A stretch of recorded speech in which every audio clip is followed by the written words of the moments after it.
Hello, my name is Kirk McKenzie, and the movie I did and we'll be talking about today is The Big Short. For those who don't know, The Big Short is a movie about when the stock market crashed back in 2008. The time period goes from 2006 to 2008, and the characters are Mark Baum, I think it's probably pronounced his name, Jared Vanette, and Michael Burry. So when the stock market crashed was a big thing, and a lot of people didn't see it coming. This movie shows the backstory behind three different groups of individuals who go on and who understand exactly what happens and are able to predict it. The chapter I'm going to be correlating with this is chapter 3, which is the feasibility analysis. This is because in the movie you see different times where a lot of people knew that the stock market was going to crash. Well, the three groups of people that knew the stock market would crash, but everyone else was so oblivious to the fact that they were doing it. So what was happening was, first it was Michael, I think it's Michael Burry. He was the first one to buy. He did a credit swap, a default credit swap on a mortgage bond, which at the time they looked like the mortgage department and the finance in the mortgage houses were booming. They were at this all-time high.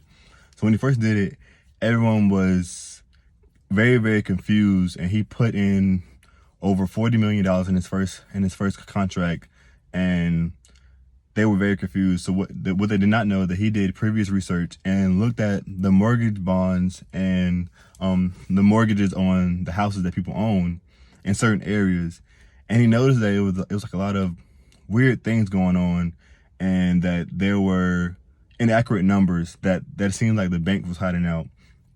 So when this happened, someone else got word that this was happening, and this when the next group come in, it was either I believe his name was either Mark Baum or Jared Vanette. I can't remember which one was the second one to actually listen to it.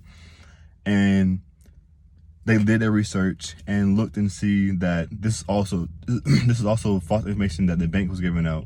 So the banks were sorry about this, the train, but the banks were they were being fraudulent about the money that was going on. They were giving people the rights to own a home with horrible credit, which is something that you should not do, because there's no way people can pay it back.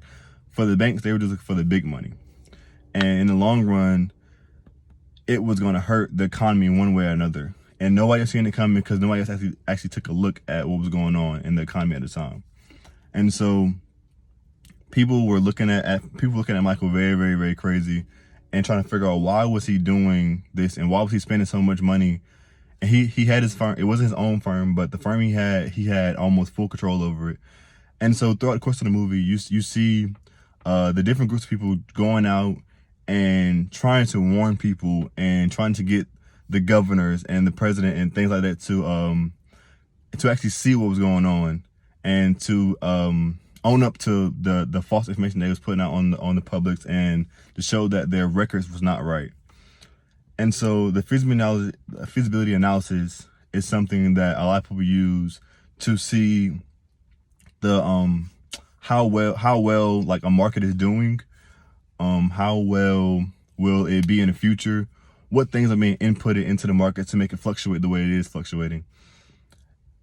When these numbers were dissected, the analysis were very, very incorrect, and there were possibly no way that people were able to afford homes and able to afford certain valuables and assets to where they could live a comfortable lifestyle. This was very unheard of, and this was it was outrageous for the group of people. And so over time, they continued to tell people, and the word got out that the banks were being fraudulent with the information they were providing. And yes, some people were out of consideration, and there was a lot of backdoor money laundering, as people would say, that was going on. But in the end, the three groups did get the money, did prove everyone wrong. So the day that when the stock market finally crashed, Wall Street up in New York was hectic. Everyone left their office. People left homes. The people were evicted from homes, places. There was no place to eat. There was no food to eat. Sorry, there was just a lot. It was a lot of things going wrong that could have been prevented if the right processes and precautions were made before things like this happened. And so it was a very very informational movie, and I would recommend it for anyone that is really interested in what's going on. And so yeah, that's it.